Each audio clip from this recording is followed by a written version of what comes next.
Se Jesus falou-lhes, dizendo: é-me dado todo o poder no céu e na terra. Portanto, ide e fazei discípulos de todos os povos. É outra tradução que diz nações, né? Batizando-os em nome do Pai e do Filho e do Espírito Santo, ensinando-os a guardar todas as coisas que eu vos tenho mandado, e certamente estou convosco todos os dias até a consumação dos séculos. Senhor Deus, Pai amado, nós te louvamos, meu Deus, mais uma vez e bendizemos o teu nome.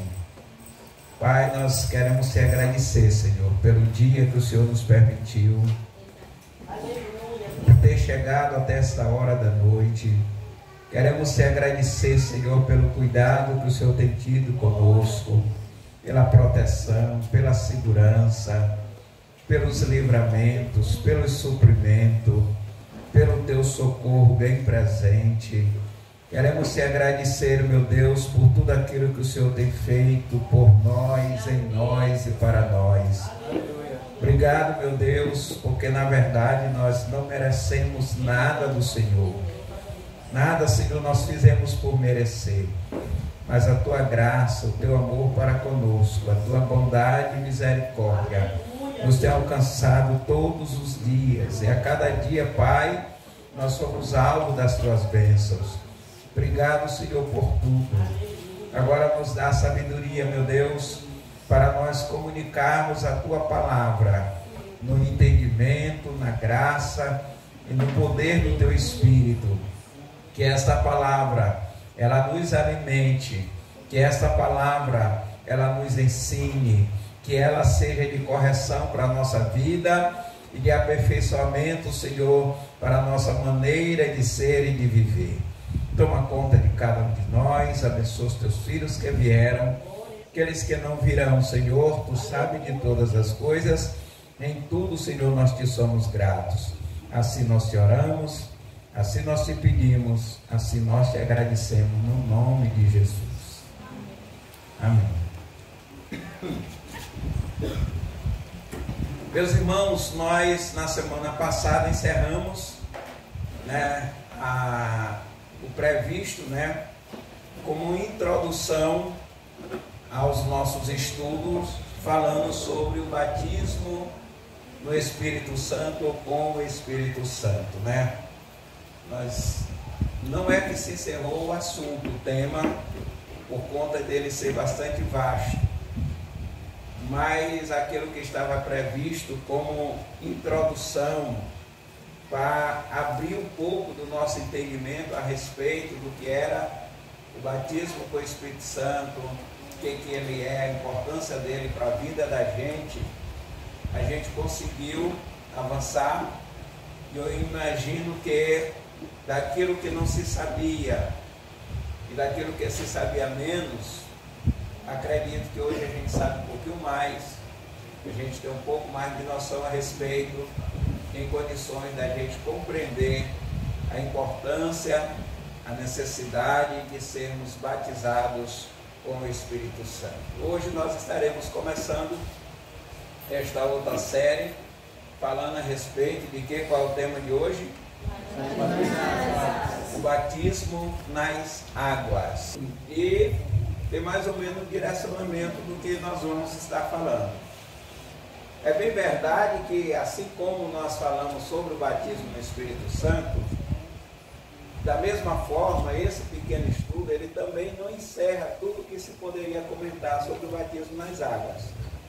Ele é para dar uma luz ao nosso entendimento da necessidade, primeiro, e segundo, da importância do batismo nas águas para a vida do cristão. Então, a gente poderia passar mais dias comentando a respeito, né? Porque o assunto também ele se prolongaria. Mas nós comentamos o seguinte: o batismo nas águas, ele é como é que tem na sua apostila? O batismo nas águas, ele é um mandamento. Né? O que é um mandamento? mandamento, irmãos? O mandamento é uma ordem. O que mais? Um decreto. Um decreto. Um decreto? Isso. Vamos ficar com essas duas respostas. O mandamento, ele é uma ordem, ele é um decreto. E nós colocamos aqui, tanto para os pregadores, como para o povo de Deus em geral. Nós lemos Mateus 28, 18 a 20, e Marcos 16 e 15, quando Jesus também ordenou aos discípulos, ele disse que quem crê e for batizado, ir por todo mundo, pregar o evangelho a toda criatura, quem crer e for batizado será salvo, porém quem não crer será condenado. Tá? Daqui a pouco a gente vai falar sobre esse I, Tá? O que ele quis dizer com essas expressões, com este mandamento para a igreja, Isso aqui é um dos símbolos do cristianismo, o batismo nas águas, assim como a Santa Ceia do Senhor, são símbolos do cristianismo, e as igrejas evangélicas, elas passaram a adotar a partir de Cristo como um mandamento para que se fosse feito, repetido, até que Cristo voltasse. Tá? Então, o batismo nas águas, ele é um mandamento para a igreja, no sentido de que? De confirmação, da fé que nós cremos e abraçamos em Jesus Cristo, aceitando Ele como nosso Salvador e Senhor, para vivermos uma vida com Ele. Então, nós ouvimos a palavra, nós cremos na palavra, nós entregamos nossa vida a Jesus, aceitando Ele como nosso Salvador pessoal. Então, até aí, tudo bem, está tudo normal. Só que ainda precisamos confirmar de uma forma mais visível, de uma forma mais, vamos dizer assim, inclusiva, esta aceitação e este abraçar da salvação em Cristo Jesus. E isto nós fazemos através do batismo em águas. Isto nós fazemos através do batismo em água. Ou seja, eu criei na palavra, eu recebi a palavra, aceitei essa palavra em minha vida, entreguei minha vida a Jesus Cristo. Então, eu estou disposto a viver a partir de agora essa vida com Cristo. Então, como é que eu vou confirmar esse ato, esse gesto de aceitação e agora de desprendimento das coisas do mundo para a vida com Cristo? Através do batismo nas águas. Eu vou estar confirmando, selando o meu compromisso com Deus através do batismo nas águas. Tá certo? Aí diz aí na apostila, no dia de Pentecostes, depois da palavra de Pedro, arrependei-vos e cada um de vós seja batizado em nome de Jesus Cristo para a remissão de vossos pecados, os apóstolos batizaram quase 3.000 pessoas, lá em Atos 2, como a gente conhece já essa história. Pedro ordenou que Cornélio e os que estavam em sua casa fossem batizados em nome de Jesus Cristo. Da mesma maneira, o apóstolo Paulo batizou os da casa do carcereiro quando creram. Tá? Alguém encontra aí Atos 10, 47 para mim? Outro encontra Atos 16, 33 e leiam para nós. Tá? E o outro 22 e 16. Todas as três referências em Atos. Tá? Cada um encontra um. Atos 10, 47 e 48, 16 e 33 e 22 e 16. Três pessoas diferentes. Qual é que encontrou? 47 e 48. Atos 10, 47 e 48. porventura podem recusar a água para que sejam batizados. Esses, assim como nós recebemos esse e ordenou pessoas caminhadas em nome de Jesus Cristo, providenciando que permanecessem com eles por alguns dias. Isso. Tá? A outra referência, 16:33. Naquela mesma hora da noite, entrando deles, lavou-lhe os vergões e das coisas. A seguir, foi ele batizado e todos os seus. 22:16.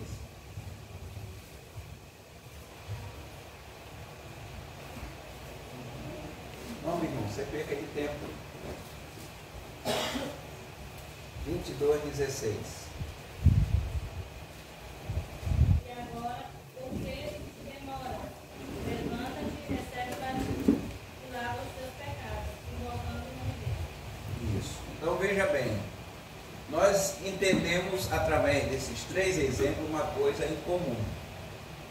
Que todas essas pessoas, tanto daquele grupo lá do dia de Pentecostes, quanto lá na casa de Cornélio, quanto carcereiro, quanto o próprio apóstolo Paulo, quando se converteram a Cristo, todos estes, depois do seu ato de fé, de terem recebido a salvação em Cristo Jesus, o ato seguinte que foi orientado e que foi ordenado para que eles fizessem foi o batismo em águas. Tá certo? O que é que você entendeu com isso? Por que que houve, após a aceitação dessas pessoas a Jesus Cristo, esta recomendação? Por que que você entendeu de que Pedro, de que Ananias, né, tivesse recomendado, né, as 3.000 pessoas lá na casa de Cornélio, né, Paulo lá no carcereiro, Ananias para Paulo? Por que que você acha que eles fizeram essa recomendação logo em seguida? Ainda tem um outro exemplo, lá de Filipe, né? Filipe, quando ia lá no caminho, né? E o Espírito Santo mandou que ele seguisse aquela carruagem, né? Vocês se lembram disso, né? E aí Filipe foi, e para falar naquele caminho que descia de Jerusalém para Gaza, e ia o eunuco, né? Servo daquela rainha lá de Candace, ia lendo o livro, né? E aí o Espírito Santo mandou que Filipe se aproximasse. E ele se aproximou e o homem estava lendo lá o profeta Isaías. Você lembra dessa história, né? E Filipe foi e perguntou se ele entendia o que lia. E aí ele respondeu: como é que eu posso entender se não tiver ninguém para me explicar? E aí convidou Filipe para subir na carruagem, perguntou para ele de quem o profeta estava falando, e aí ele começou a falar a respeito, né? A Bíblia não entra no detalhe qual foi a pregação, mas começou a falar, creio que falou até o final sobre Jesus Cristo, ao ponto dele crer e aceitar. E quando eles chegaram a um lugar que tinha água, né, o servo, né, o eunuco, perguntou para Filipe: o que que me impede de ser batizado? Filipe perguntou para ele o quê? Filipe perguntou para ele o quê? Jesus. Vocês não têm Bíblia em casa não, meus irmãos? Vamos tirar a poeira dessas Bíblias. Vamos tirar as poeiras dessa Bíblia, irmão. Nós estamos precisando ler Bíblia. Estou precisando ler Bíblia, irmão. Né? Eu vou começar a pegar a orelha de vocês. Estou precisando ler Bíblia. É inadmissível que a gente tenha 2, 3, 5, 10 anos de crente e não lê a Bíblia. Peraí. Né? Não lê a Bíblia. Está na Bíblia isso aí. Filipe foi e perguntou para ele, se tu crê, né? Ele disse o quê? Aí ele desceu da carruagem, foi até o lugar que tinha água, e lá Filipe o batizou. Então, todas essas sequências de salvação, de arrependimento, de conversão, elas estão seguidas desta recomendação, né? Elas estão seguidas dessa recomendação. Então, o que a gente entende com estas recomendações para a vida das pessoas? É que todo ato de salvação que o ser humano tem na pessoa de Jesus Cristo, ele precisa ser confirmada de uma forma, claro, espontânea, né? De uma forma visível, como é o batismo, né? E ele, com isto, ele passa a se tornar oficialmente membro da sua igreja visível, né? Membro da sua igreja visível e do corpo de Cristo, como se chama a igreja. Então, ele está confirmando a decisão que ele fez, da onde ele fez, ele está confirmando através do batismo em águas, reconhecendo, também tem outra situação, reconhecendo que este ato do batismo em águas, ele é a tipificação da morte de Jesus Cristo em favor da humanidade, que a gente vai estar falando nos pontos seguintes. Sim, irmã Fátima.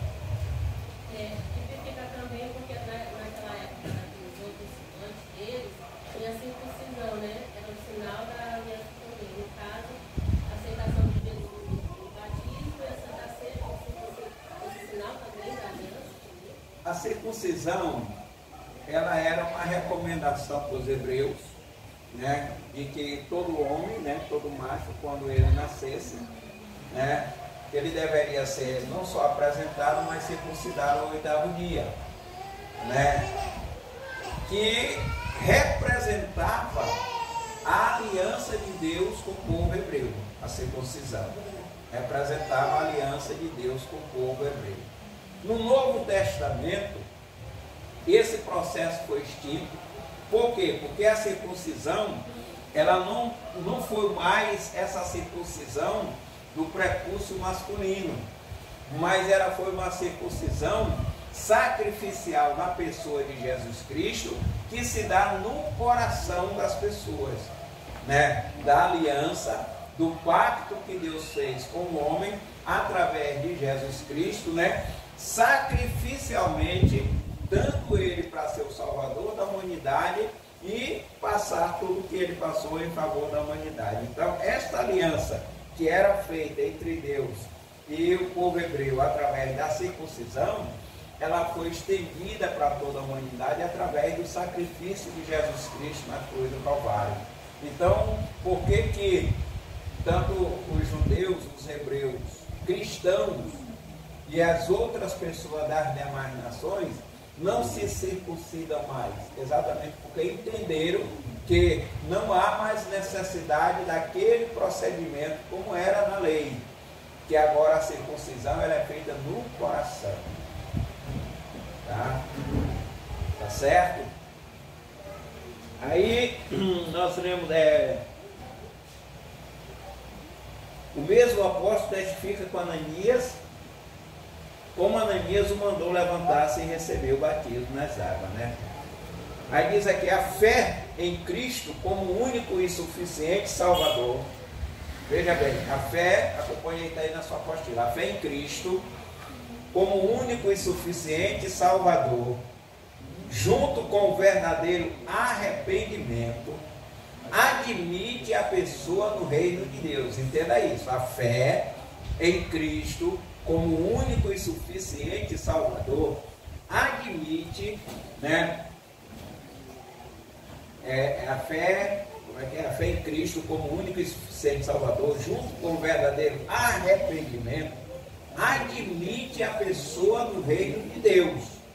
Mas o ato de batismo é o que serve de porta para a entrada na igreja visível terrenal, ou seja, a igreja local. E assim se procede universalmente.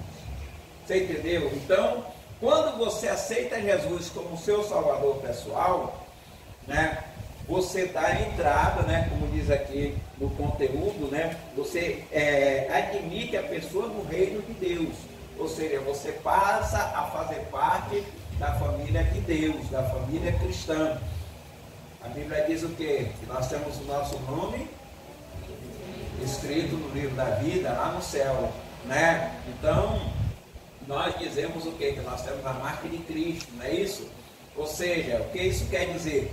Que há na nossa vida, a partir de então, uma ratificação dessa decisão que nós tomamos, que ela ecoa lá no céu, quando aceitamos a Jesus. Mas o batismo, né, como diz aqui, né, mas o ato do batismo serve de porta para a entrada na igreja visível. Qual é a igreja visível? É a nossa igreja. É essa igreja, o Ministério Amanhecer, a Assembleia de Deus, a Batista e tal, e tal, e tal. São essas igrejas que é a igreja visível, terrenal, ou seja, a igreja local. E assim se procede universalmente. A gente só é considerado membro oficial de uma igreja a partir do batismo. Antes do batismo, nós somos congregados da igreja. Após o batismo, nós passamos a ser membros, porque o batismo ele é exatamente um divisor de águas nessa questão, né? Ele é que ratifica o que nós estamos falando aqui, né? Essa identidade com a igreja local. Então, é procedimento legal, né? Inclusive, nós precisamos ver isso aí, a gente falou um tempo atrás, mas a gente parou de tocar nesse assunto, porque a identificação dos membros da igreja. Toda a igreja, ou quase toda, tem o seu cartãozinho de membro, não tem? Tem o seu cartãozinho de membro, né? Nós estamos pecando nisso, mas toda a igreja ela tem o seu cartão de membro. E quem é que possui o cartão de membro da igreja? O membro batizado. E lá no cartão consta, inclusive, a data em que ele foi batizado em águas, né? Exatamente identificando ele com a sua igreja local, a sua igreja visível, ou seja, aquela igreja que o batizou e o tornou membro do corpo de Cristo. Tá certo? Os irmãos entenderam até aí? Entenderam? Tem alguma pergunta nessa introdução que a gente fez? Não, né? Então vamos para o primeiro ponto. O que significa o batismo? Tá? O que significa o batismo? Como o batismo de Jesus no Jordão serviu para identificar Cristo com a humanidade, assim o batismo do crente o identifica com Cristo. Esta identificação, ela se divide em 3 partes. Então veja bem, Jesus foi batizado aonde? Por quem? Por João Batista, tá? Por que Jesus foi batizado? Para que se cumprisse as escrituras. Para se cumprir as escrituras. E ele precisava ser batizado?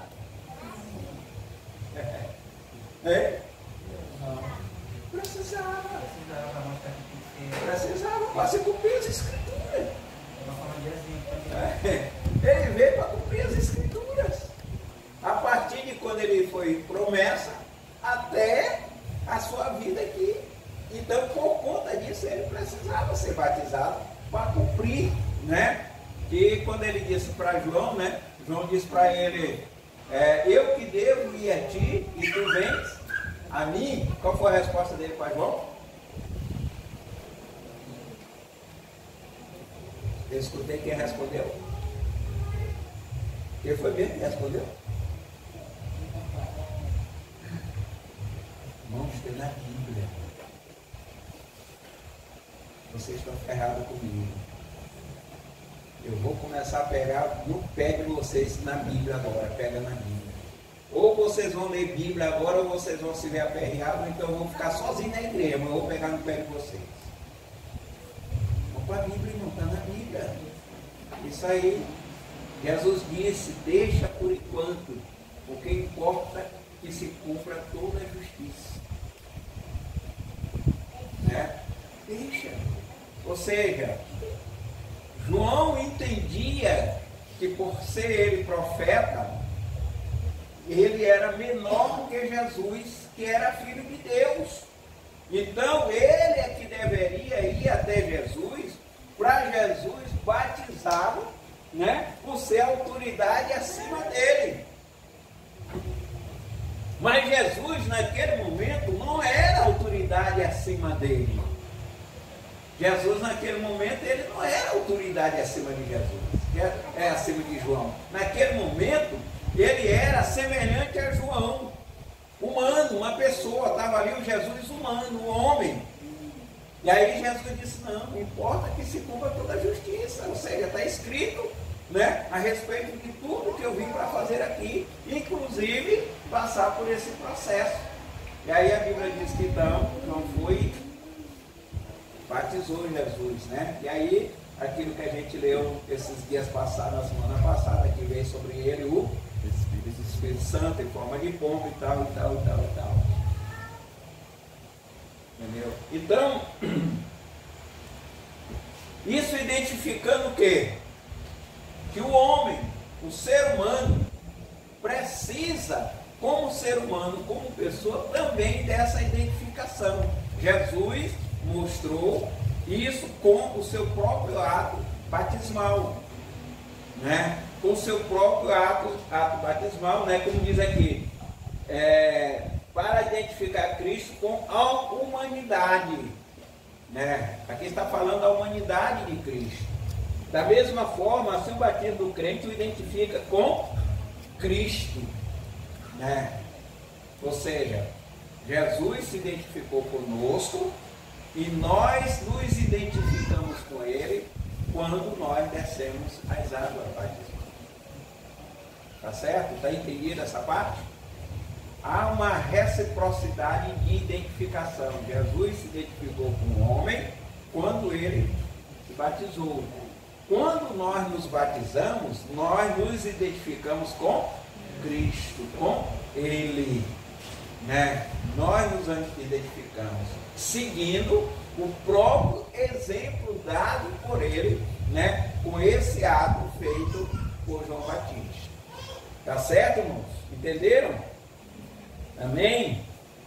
Aí vamos aqui. Essa identificação, ela divide-se em 3 partes. Primeiro, na sua morte. Como é que está escrito aí? Lê aí. Quem lê a letra A aí, na sua morte? Alguém lê aí para mim.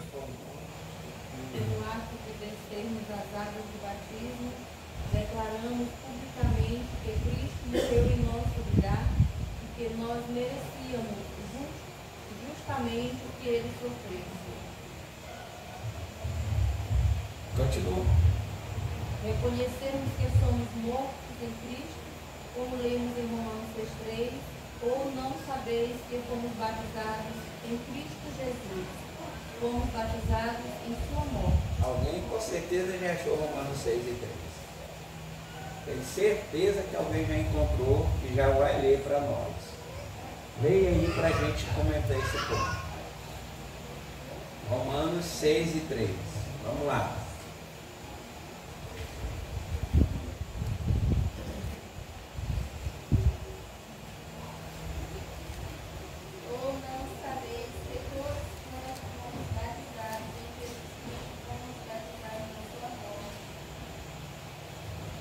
Ou não sabeis que todos quantos fomos batizados em Cristo Jesus, fomos batizados em sua morte. Então veja bem, quando nós descemos as águas batismais, nós nos identificamos com Cristo na sua morte. Como assim, pastor? Como assim? Como é que eu me identifico com Cristo na sua morte? É que Cristo na sua morte, né, ele separou-se do mundo. Quando nós descemos as águas batismais, nós estamos dizendo que nós estamos agora separados do mundo. Jesus separou-se do mundo visível, do mundo humano. Nós estaremos nos separando do mundo de corrupção, de pecado, de tudo aquilo de errado que a gente fazia. Ou seja, Jesus morreu, nós morremos. Né? Nós morremos. O morto, ele não tem mais vida em si para aquilo que ele era. Eu ando hoje, mas eu morto eu vou andar? Não ando mais. Eu como hoje, mas eu morto eu vou comer? Não como mais. Eu bebo água hoje, mas eu morto eu vou beber? Não bebo mais. Então, que simbologia é essa da morte de Jesus com relação à nossa morte? É que aquilo que a gente era e a gente fazia, a gente deixou de ser e fazer. Então, como Cristo morreu, deixou de ser aquela pessoa meramente humana, carnal como nós somos, né, para ser uma outra pessoa, nós também, quando aceitamos a Jesus, descemos as águas batismais, nós estamos declarando para o mundo que nós morremos para Ele. Que aquilo que a gente era para o mundo, agora a gente não é mais. Que aquilo que a gente fazia para o mundo, ou no mundo, a gente hoje não faz mais. Que aquilo que a gente tinha de querer, de gostar, disso, daquilo do mundo, agora não é mais. Nós morremos. Nós morremos. Entenderam? Então, essa identificação aqui, tá? É a mesma de Jesus Cristo quando ele morreu. Tá? Morreu Jesus, morremos nós para o mundo. Morremos nós para essa vida carnal, para essa vida de pecado. Segundo, letra B, no seu. Quem lê aí? Nós já leu o Romanos 6, né? Letra B, quem lê a B?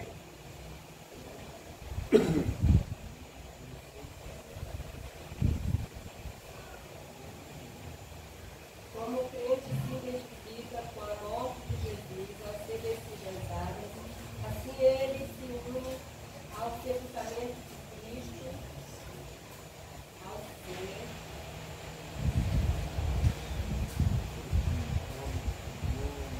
ao ser momentaneamente sepultado nas águas. Diz Paulo em Romanos 6,4. Como foi sepultado com ele na morte pelo batismo, como o cadáver pode ser sepultado, como o cadáver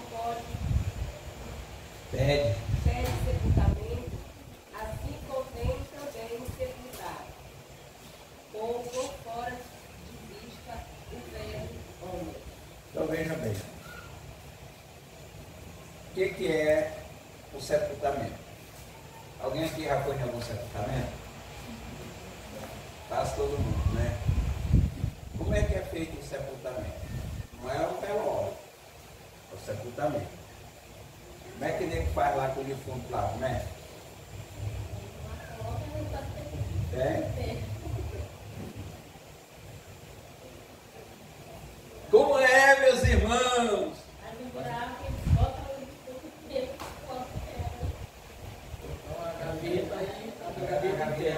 Gaveta, né? Buraco lá no chão, né? Sepultamento, é o sepultamento. Estou falando sepultamento. Né? Você faz o quê? Você pega o caixão, o defunto dentro, né? Aí você coloca lá na gaveta, então no. Isso. Tá na cova, né? Entendeu? E aí depois você faz o quê? Lá na gaveta você lacra a veda, você bota lá uma tampa lá na porta, vedou, fechou, tá lá, sepultado. Né? Lá na cova você faz o quê? Enche de terra. Né? Alguém vê depois mais? Ninguém vê mais. Está sepultado lá, tá? Está sepultado lá, tá? Pois é. Assim aconteceu com Jesus na sua morte, quando ele foi sepultado. Claro, nós estamos falando aqui do homem, do Jesus homem. Não vamos espiritualizar a coisa aqui do Jesus Deus, porque senão a gente não vai entender, vai virar uma confusão. Nós estamos falando do Jesus homem na comparação de nós como pessoas Físico. tá? Nós, pessoas físicas. Então Jesus, ele foi sepultado lá. O que fizeram com ele depois, quando sepultaram ele lá naquela caverna lá naquela sepultura? Ficou alguém lá dentro? Ninguém mais viu, né? Apesar de que do lado de fora botaram vigia, né?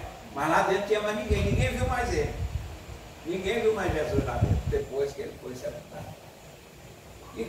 Onde é que eu quero chegar com isso? É que de uma feita que Jesus foi sepultado, ele se isolou, se separou, como diz aqui, né? Sepultado com ele pelo batismo na morte, o cadáver pede sepultamento, assim convém também sepultar ou fora de vista o velho homem. Jesus ficou fora da vista de todas as pessoas ali em Jerusalém, ninguém mais viu Jesus. Por quê? Porque ele foi sepultado. Certo? Repita comigo, ele foi sepultado. Então o que a gente aprende aqui, nessa lição do batismo? É que quando nós descemos as águas elas vão simbolizar essa sepultura. Nós descemos as águas e ficamos abaixo do limiar superior da água. Então nós ficamos sepultados, né? De acordo com a profundidade ou a distância que se tiver, ninguém vê quem está lá embaixo da água, né? Ninguém vê. Na simbologia aqui que nós estamos usando do batismo, né? Este sepultamento, ninguém vai mais ver o defunto. Por quê? Porque ele foi enterrado. E de qual defunto nós estamos falando aqui, irmão? Qual é o defunto que nós estamos falando aqui, baseado em Cristo, no seu sepultamento? Qual é? O velho homem, pecado. Ah, o velho homem. Nós estamos falando do velho homem que nós precisamos sepultar. Tá? Sepultar. Não basta só ele estar morto, né? Se você deixar o morto dentro de casa um mês, você não fica nem em casa. Ele vai feder, ele vai se deteriorar, né? Se decompor. E sabe-se lá, alguém já ficou com o morto uma semana em casa? Né?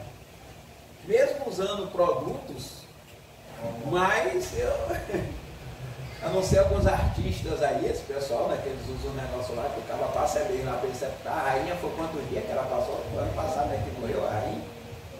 Passou não sei quantos dias para enterrar a rainha, mas eu não sei que produto eles usaram. Né?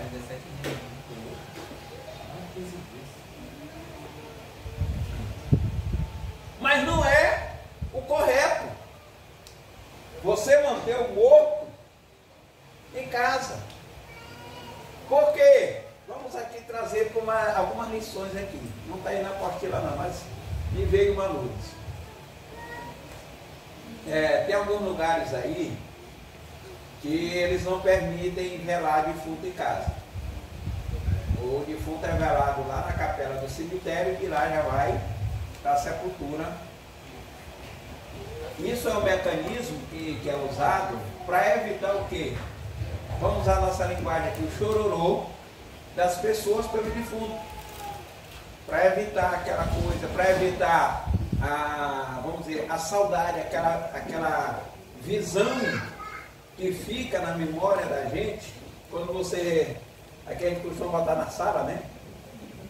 Aquela visão da sala, quando você vai chegando, que chega lá, parece que você está vendo o caixão de novo. Você passa uma semana, quando você chega, a lembrança está viva ainda do caixão lá naquele lugar. E tem gente que passa a se dormir, passatempo, tem gente que tem queda de nervo, uma série de outras coisas. Então, em função disso, em alguns lugares aí, não é permitido velar defunto em casa. Na psicologia é transtorno emocional. Transtorno emocional, né? Você entendeu? Exatamente por conta dessa situação que causa na vida das pessoas, né?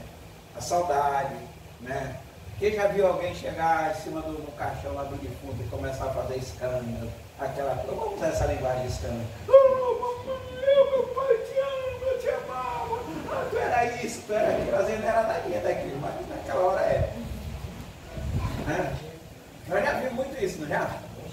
Eu já vi que eu já ajudei essa parte, esse sepultado deu uns anos. Eu já vi muito isso.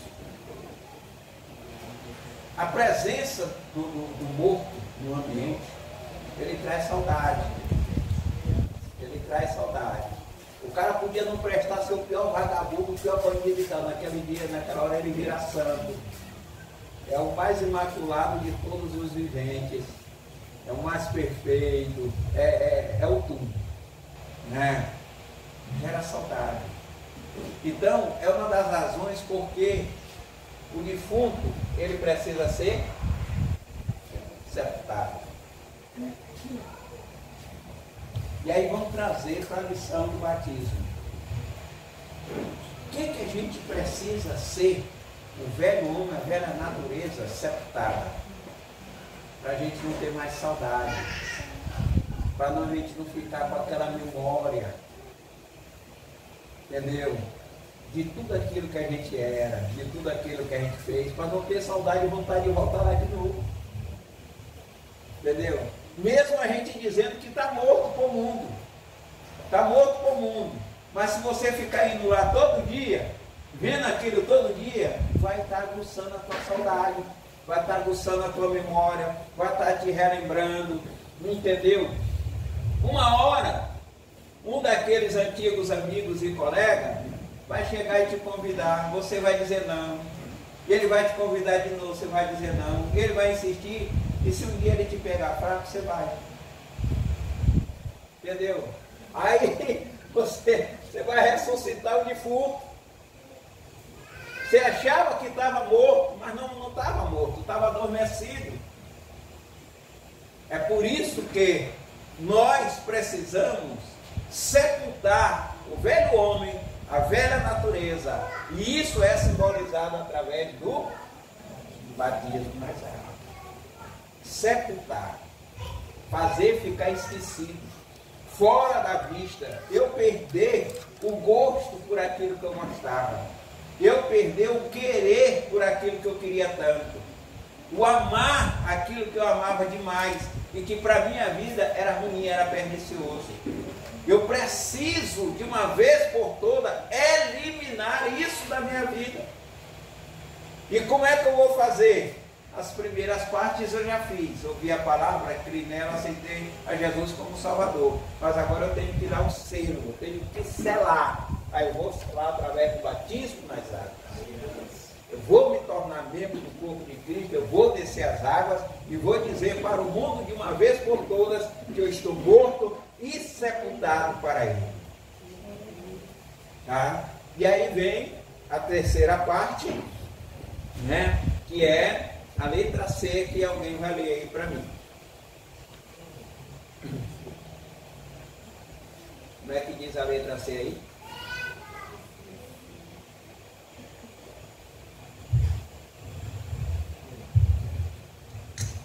Alguém achou a letra C? Leia, meus irmãos. É muito, tem que filmar os irmãos ali que não estão lendo.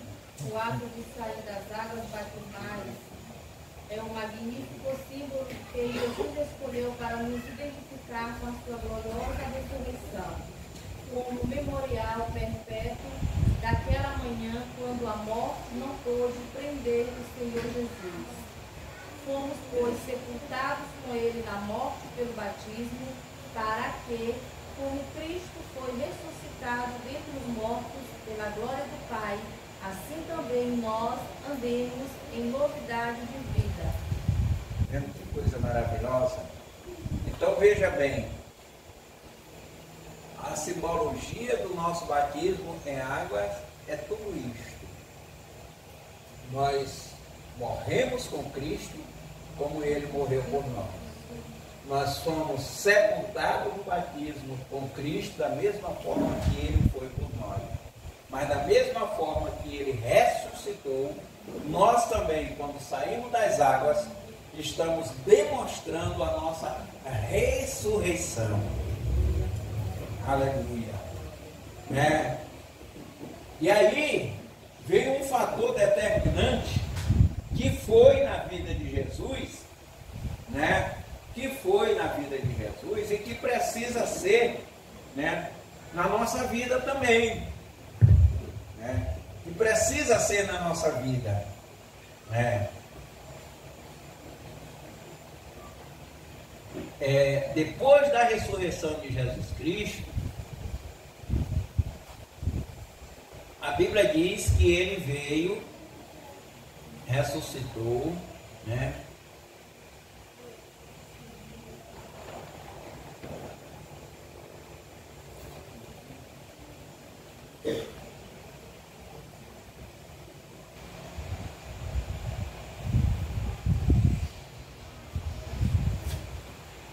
Um novo corpo. Jesus, quando Ele ressuscitou, Ele já não era mais aquele mesmo do corpo que morreu. Certo ou errado? Tá certo? Ele não era mais o mesmo. As pessoas o viam. As pessoas, ainda que no primeiro momento, alguns não o conheceram, mas depois, quando ele apareceu mesmo de uma forma mais contundente, as pessoas o conheceram.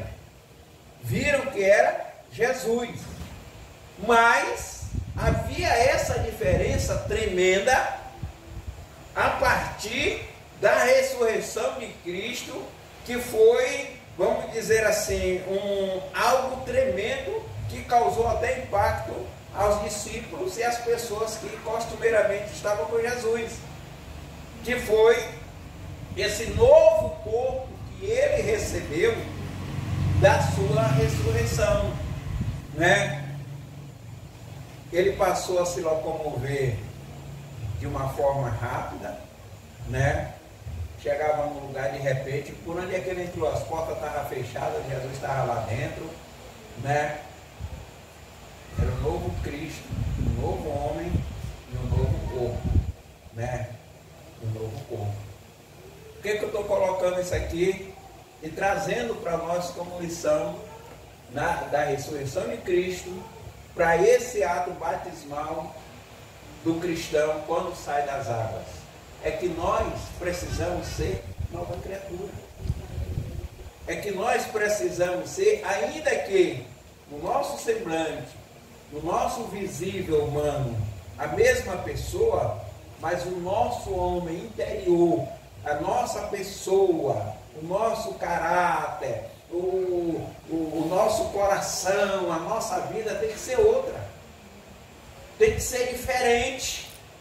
Tem que ter mudança. Tem que ter mudança. Nós não podemos morrer. Nós não podemos ser sepultados. Esse rapaz aqui está meio desviado. Nós não podemos morrer, né? Nós não podemos ser sepultados e ressuscitar do mesmo jeito.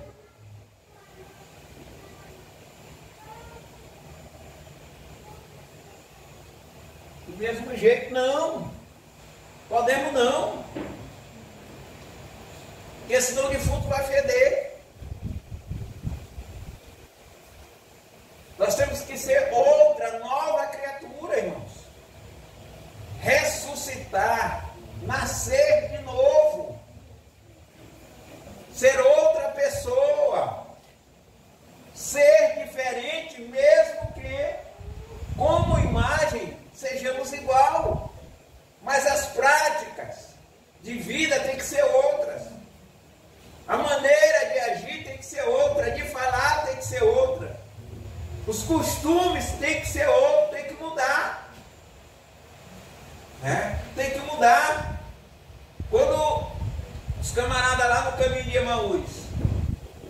Estava indo para a aldeia, vocês se lembram dessa história, né?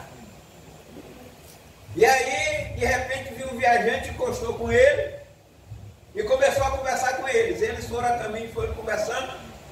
Quando chegou lá na aldeia, Jesus fez que ia continuar a viagem, e eles convidaram ele para ficar, porque já estava tarde. E aí ele ficou com eles, né? E aí quando eles cercaram a mesa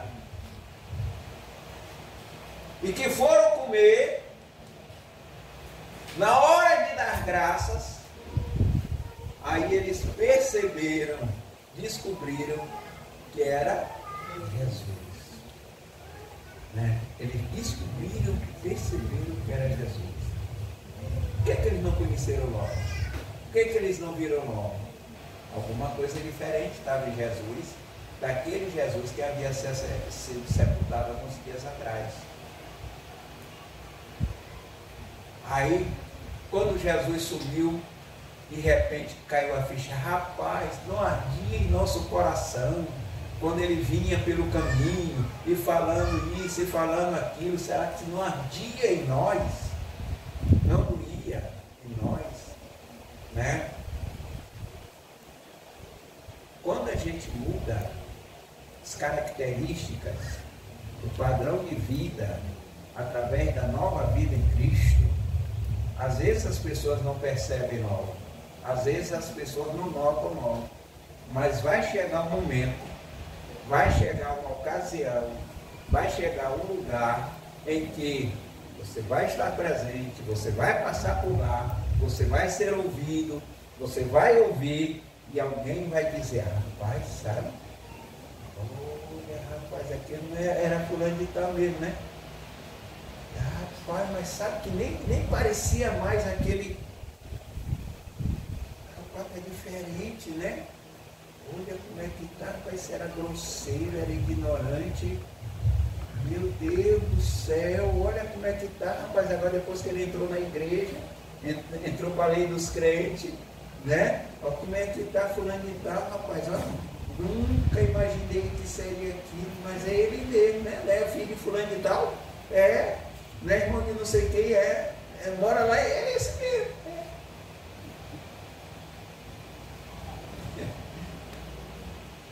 Por quê? Por que isso? Por que essas características?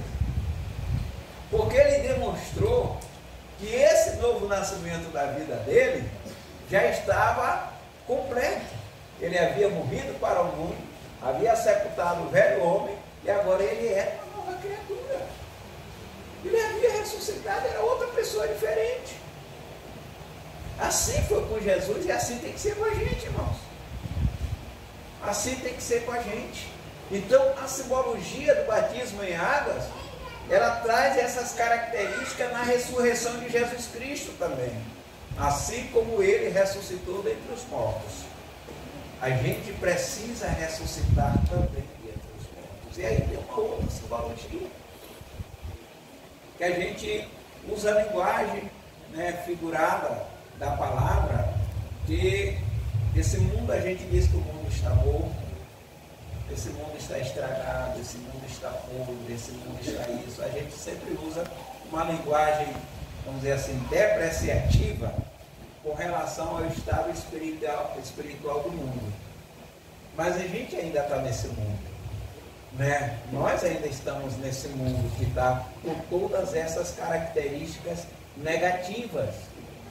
Daí porque nós precisamos estar nesse mundo como ressurretos, ressuscitados, como novas criaturas, mostrando que agora nós somos diferentes. Nós estamos, como se diz, em um outro patamar. Nós não somos mais aquelas velhas pessoas. Nós não estamos mais mortos, né? Como diz a palavra, que nós estávamos mortos nos nossos delitos e pecados. Nós estávamos mortos como toda a humanidade, né? Se encontrou morta um dia diante de Deus, diante do Senhor, né? Mas agora em Cristo, através da aceitação da salvação E com a confirmação do nosso batismo nas águas, nós mostramos que nós morremos para o mundo.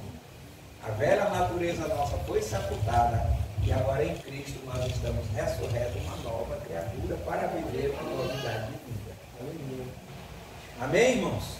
Ficou entendido isso aí? Tá?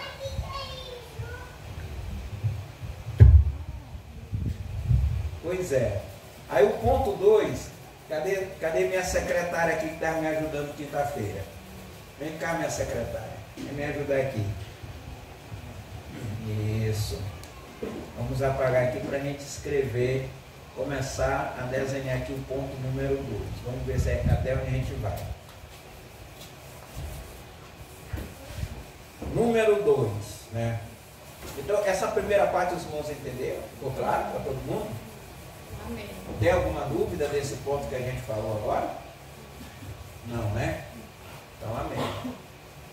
Então, vamos para o número 2. Quem deve receber o batismo, né? Número 2.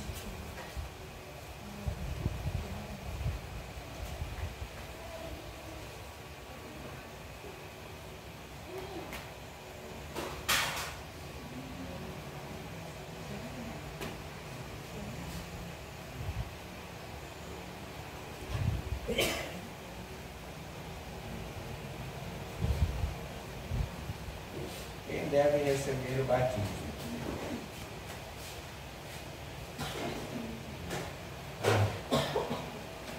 Então aqui diz assim: o Novo Testamento nos ensina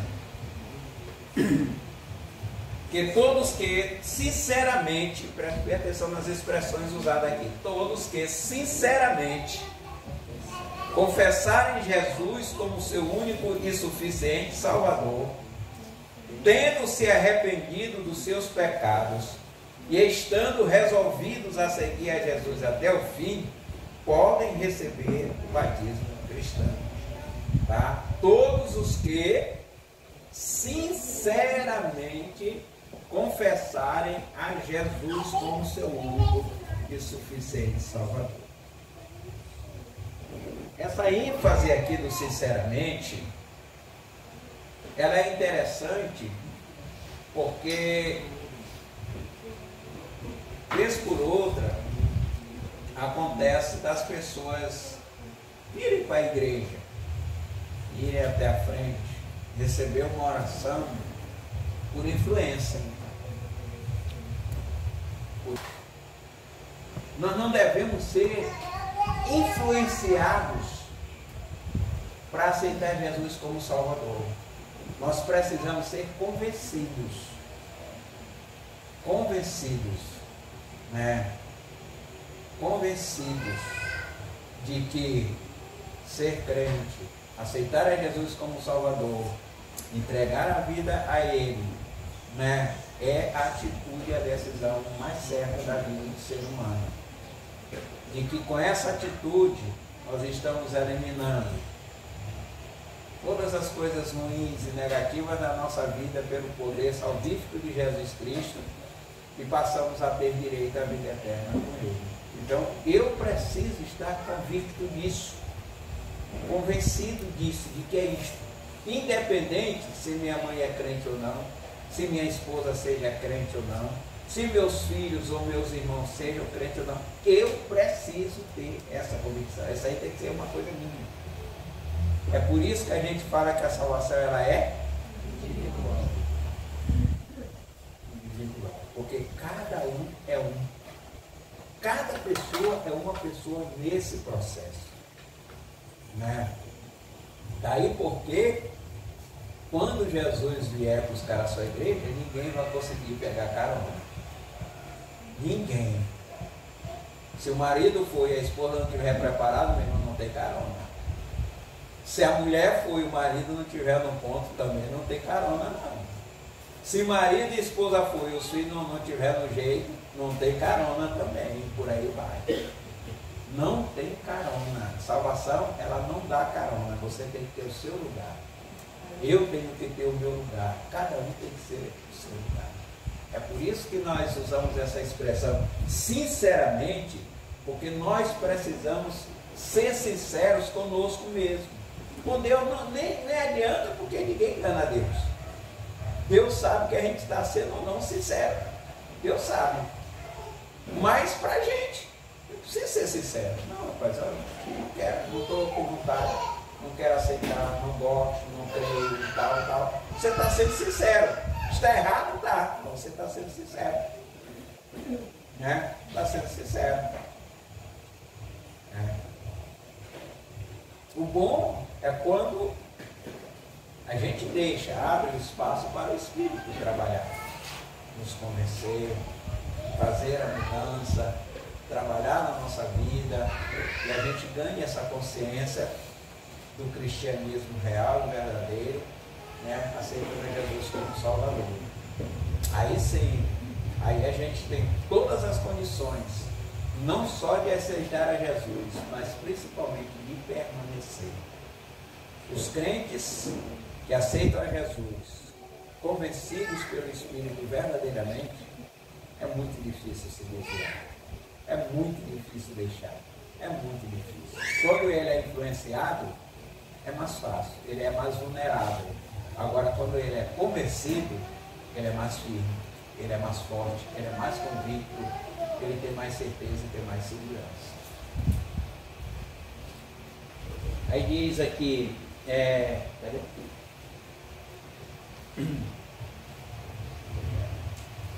Então diz, Jesus até o fim pode receber o batismo cristão. Ananias, depois de ter certeza de que Saulo de Tarso estava convertido, exortou a receber o batismo, conforme já foi lido ali. Depois dele ter o quê? Como é que está aí? Ananias, depois de ter o quê? Certeza de que Saulo de Tarso, né, estava convertido, ele exortou a receber o batismo. Isso aqui serve para a gente. Eu fiz esse comentário aqui baseado numa lição nesse livro aqui, o batismo bíblico e a Trindade, de Lawrence Olson. Muito bom esse livro. E eu estava lendo hoje de manhã, agora à tarde, e além do comentário que eu expus aqui, tem muita coisa aqui que não está aqui. Né? E falando a respeito exatamente das pessoas, né, convertidas de verdade e que tiveram como ato seguinte na sua vida desejar ardentemente se tornar membro do corpo de Cristo através do batismo em águas.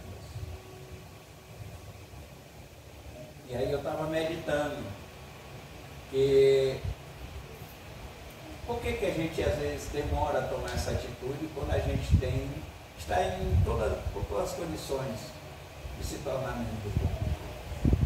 Por que a gente não quer descer as águas? Por que a gente não quer se batizar? Por que a gente vai deixando para depois? Não, eu não vou batizar ainda não. Você tem alguma coisa aqui perto? Não tem nada aqui perto. E por que não quer descer as águas e se tornar membro do corpo de Cristo? Por quê? Aí a gente volta, talvez precise voltar lá para o ponto anterior. Será se morreu de verdade?